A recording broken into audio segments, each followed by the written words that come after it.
Hi friends, this video is going to be a very small video and I'm going to cover on a very specific point about RBI filings, the forms which are necessary to be filed relating to only a couple of aspects. One is issuance of shares and other is transfer of shares.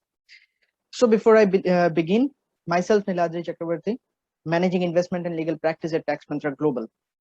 And so what I'm going to cover today in this video is about RBI filings, the two forms, Form FCGPR and Form FCTRS, the applicability of the forms, what are the documents required to be filed while filing the form, and the duration, the time limit within which the form should be filed.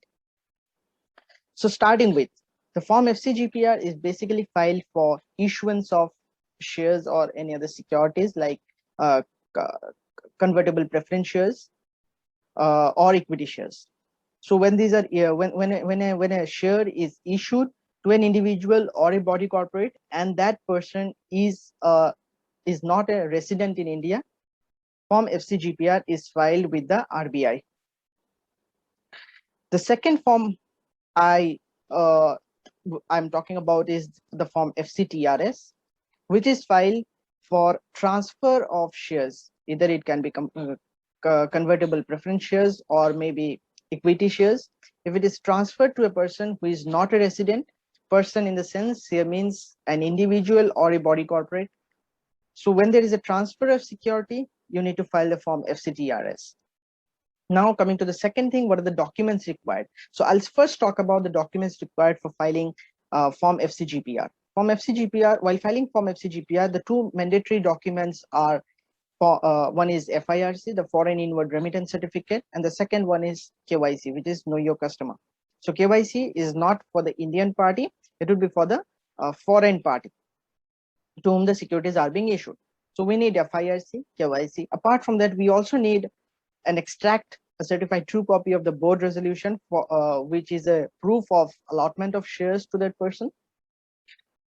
We would need a CS certificate, a certificate from a company secretary. There is a specific pro forma and what the CS needs to put up in the certificate that is required to be attached to the form. Apart from that, we also have a requirement of attaching a valuation report from a merchant banker or a chartered accountant in that case, and several other documents like if there are instances, if the shares have been issued for consideration other than cash, we would need a separate agreement for that.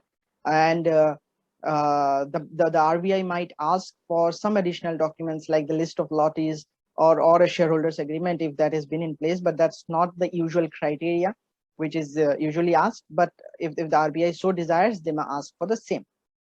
Coming to the documentations required for filing of FCTRS, again, FIRC is a mandatory one, the Foreign Inward Remittance Certificate. KYC is again a mandatory one. Board resolution is again one important part.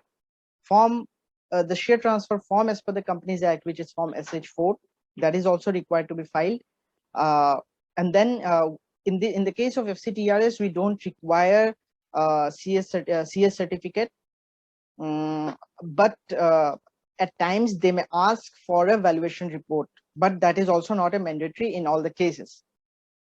So these are the documents required for filing of FCTRS. Now coming to the time limit within which the form should be filed. So Form FCGPR should be filed within 30 days from the date of allotment of shares. So once the shares have been allotted, you have filed Form PS3 as per the Companies Act.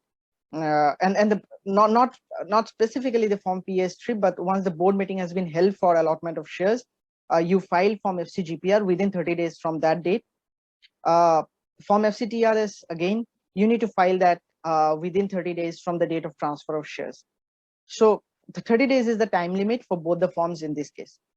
The last thing that I would like to talk about here is one is the FIRC and KYC, the two documents which I spoke about. These two documents shall be issued by the Indian bank in which the Indian company is doing the transaction, the AD bank of the Indian company. So while you do any transaction with a foreign party, irrespective of whether it is an individual or a body corporate, just make sure that you have a prior beforehand conversation with the AD bank in India, that this kind of you are contemplating this kind of transaction, a foreign transaction, and you need to get the documents as soon as the transaction happens. So keep them in the loop, ask them what are the documents required, or if any declarations are required, and tell them that you would need those documents as soon as the transaction happens, so that the filing can be done well within the due date. So that's all about the two forms, FCGPR and FCTRS. There are several other forms in the RBI. We will talk sometime later in some other videos on those forms. For now, thank you.